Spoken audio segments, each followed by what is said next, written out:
Assalamualaikum warahmatullahi wabarakatuh. Selamat berjumpa kembali dengan channel Bela Agama yang merupakan branch daripada channel Benteng Umat ya. Pada sore hari ini kita akan merespon gitu ya bagaimana si Muhammad Cornelius Kosetiani berdebat dengan Pak Hasan tentang wujud Allah. Allah itu wujudnya apa sih? Manusia kah, benda kah, air kah, gas kah dan seterusnya gitu ya. Lalu Pak Hasan menjawab bahwa Allah itu apa ya, gaib gitu ya, tidak ada yang tahu dan tidak ada yang melihat dia. Tetapi tanda-tanda eksistensinya adalah bisa kita nyatakan, kita rasakan gitu ya, eksistensinya dan seterusnya. Nanti kita coba diperkuat oleh Pak ini ya, Pak Romo Daniel ya, tentang siapakah Allah dan bagaimana Allah itu. Ternyata memang Allah yang sebenarnya gitu ya. Menurut Kristen Islam itu mirip-mirip sama Kristen dari Ortodok gitu, bahwa Allah itu adalah misterius, tak bisa dilihat dan tak ada yang pernah melihatnya. Tak ada yang pernah melihatnya dan tak bisa diraba-raba, direka-reka, nggak bisa ya. Coba dulu ya bagaimana ya si MKC ini telanjangi oleh Pak Hasan tentang bukti adanya Allah dapat dirasakan ya berupa kreasinya gitu loh. Adanya kreasi tentu menunjukkan adanya kreator. Itu kenapa Rasulullah pun diajari oleh Allah untuk Iqra bismi rabbikal ladzi khalaq gitu. Bacalah dengan nama Tuhanmu yang menciptakan. Pertanyaannya kenapa harus dikatakan yang menciptakan? Berarti di situ Rasulullah disuruh membaca ayat-ayat kauniyah, ayat-ayat yang terbentang sebagai sebuah karya daripada Khalik, Tuhan yang Maha Mencipta. Nah, dari sanalah dia bisa menemukan tentang pemaknaan tentang siapa pencipta. Ketika beliau ada di Gua Hiro ya, dalam bertapa atau bertahanut. Oke, next coba dulu ya ini ya. Oke, oke. Oke, saya jawab dulu ya. Siap dulu, Pak. Oke. Ya, silakan, silakan. Jadi begini saja, Pak Hasan.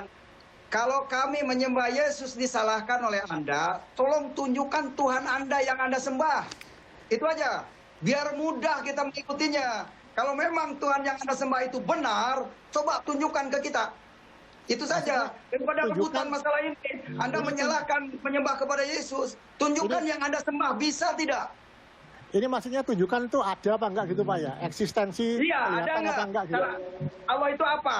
Karena Allah itu Wujudnya wujud. ada nggak? Wujud kidam. Bisa nggak? Oh, sekarang saya bertanya, Bapak buktikan nggak Pak KC ini punya akal? Karena saya nggak ngelihat akalnya Bapak di mana, nggak kelihatan ini. Adem Sari Baru, vitamin C tinggi Belum dan kita herbal. skip ya iklannya, Adem oke, Sari Baru, sebentar. jaga daya tahan dari dalam. Oke, skip. Bukti saya punya akal, saya bisa ngomong menjawab pertanyaan Anda yang Nggak kelihatan Pak, saya nggak lihat. Ah. Mana kan akalnya mana? mulut Nggak saya, mulut Itu saya tanpa akal nggak mungkin bicara ke situ. Anda yang nggak paham akal, makanya Ya. Anda belum kenal Allah, mengaku menyembah Allah, dusta Anda.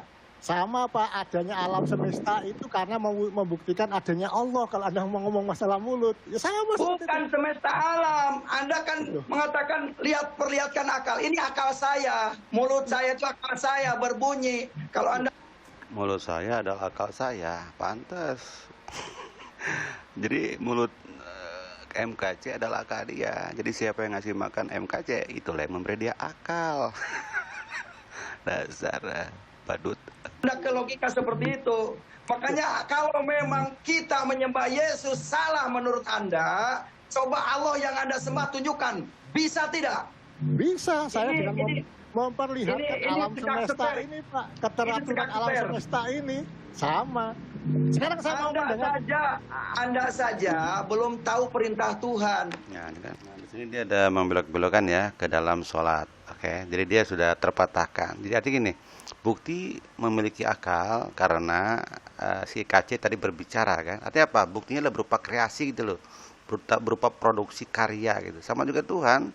Tuhan itu tidak ada, hakikatnya tidak ada yang bisa melihatnya, tetapi karyanya, sentuhannya, kasih sayangnya gitu, kehadirannya dapat dirasakan oleh kita dalam kehidupan sehari-hari bahkan gitu ya. Nah, demikian ya, demikian. Nah, sekarang kita perkuat ya dengan apa benar bahwa Allah sesembahan itu tak dapat dilihat, ya kan dapat kita lihat ya dalam Alkitab aja bahwa tidak ada yang dapat melihat wajahku kecuali dalam keadaan mati, itu dalam Alkitab ya. Dalam Al-Qur'an ya, Musa akan melihat minta untuk melihat wajah Allah kan, ditunjukkanlah tuh lihat gunung. Di gunung itu aku akan menunjukkan tajaliku. Apa yang terlihat? Gunungnya hancur, si Musanya juga pingsan dan Musa minta maaf, beristighfar. Tidak ada yang bisa melihat wajah Allah, oke? Demikian. Tapi tanda-tandanya, mayanya ya, bentuk mayanya gitu loh. Yes, bisa gitu. Tanda-tandanya, karya-karyanya bisa. Oke, sekarang kita dengarkan dari Pak Romo Daniel ya, bagaimana hakikat Allah itu ya. Ini mirip-mirip sama dengan Islam ya, bahwa ada nur, cahaya. Kalau Islam kan nuron ala nuri ya, cahaya atas cahaya, dan tidak ada yang mengetahuinya. Saya pun sepakat itu. Tuhan itu ada di keagungan yang tak tersentuh, ketinggian yang tak terjangkau gitu loh. Nggak ada yang tahu. Oke, coba dulu ya. Silakan Romo. Terima kasih. Selamat sore. Shalom untuk saudara semua. Kita akan melanjutkan pelajaran kita yang minggu kemarin. Saya sakit ya, nggak bisa. Saya sudah kelima itu saya sakit, nggak bisa memberikan pengajaran. Dan sekarang kita langsung kepada keenam.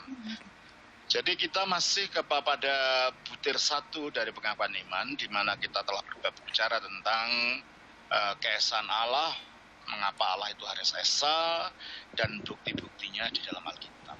Jadi aku percaya pada satu Allah, keesaannya itu sudah kita bicarakan. Dan sekarang kita berbicara tentang Allah ya. Siapakah Allah itu?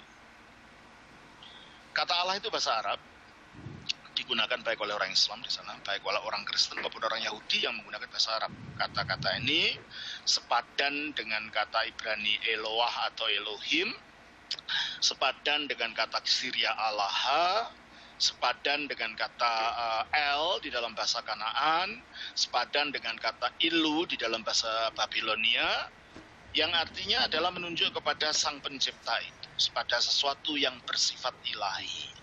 Jadi dalam konteks Kristen, Allah itu bukan namanya Sang Pencipta. Kalau dalam Islam itu memang namanya Allah Subhanahu wa Ta'ala gitu kan. Tapi dalam konteks Kristen itu bukan nama, itu jenisnya.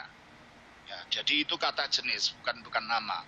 Nah, kalau namanya siapa? Allah itu namanya Yahweh kalau dalam perjanjian lama, dan dalam perjanjian lama, dalam perjanjian baru akhirnya dikenal sebagai Bapa itu ya. Jadi kita harus bedakan. Jadi kalau dalam agama Kristen, dalam iman Kristen, Allah itu adalah jenisnya dari Sang Pencipta, bukan namanya. Namanya adalah Yahweh. Oke? Kalau di dalam perjanjian lama. Nah, karena ini bahannya banyak ya, jadi saya tidak bisa terlalu detail semuanya karena saya harus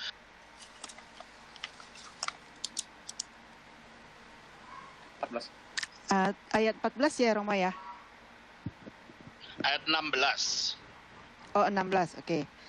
Dialah satu-satunya yang tidak takluk kepada maut, bersemayam dalam terang yang tak terhampiri. Seorang pun tidak pernah melihat dia dan memang manusia tidak dapat melihat dia. Baginya lah hormat dan kuasa dan kekal. Amin. Coba perhatikan ini. Dialah satu-satunya yang tidak takluk kepada maut, bersemayam dalam terang. Coba perhatikan, tidak dikatakan bersemayam dalam tempat terang. It does not talk about space. Ini tidak berbicara tentang ruang atau tempat yang terdiri dari panjang, lebar, dan tinggi. Tapi ini berbicara ke dalam keadaan bahwa Allah itu bukan seperti benda kita ini ada membutuhkan ruang. Dia bersemayam dalam terang. Terang gimana? Yang tak terhampiri. Jadi kalau persemayamannya saja itu tidak terhampiri, tidak dapat dimengerti, tidak dapat difahami, apalagi dia yang bersemayam di dalam. Berarti kalau berbicara tentang misteri, Allah itu misterinya dari segala misteri. Oleh karena itu dikatakan di dalam 1 Korintus 2 ayat 11 kita baca. 1 Korintus 2 ayat 11. Ayat 11. Ya. 1 Korintus 2 ayat 11. Siapa gerangan di antara manusia yang tahu apa yang terdapat di dalam diri manusia selain roh manusia sendiri yang ada di dalam dia? Demikian pula lah tidak ada orang yang tahu apa yang terdapat di dalam diri Allah selain roh Allah.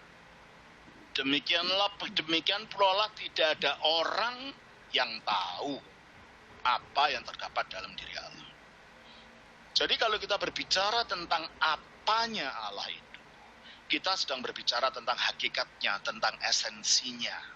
Ya, kalau dalam teologi Islam dikatakan tentang zat, bukan zat ya, zat yang terdiri dari padat, cair, dan gas, bukan itu.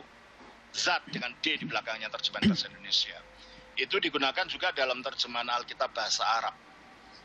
Ya, jadi menggunakan kata zat. Zat di sini jangan disamakan dengan zat ya.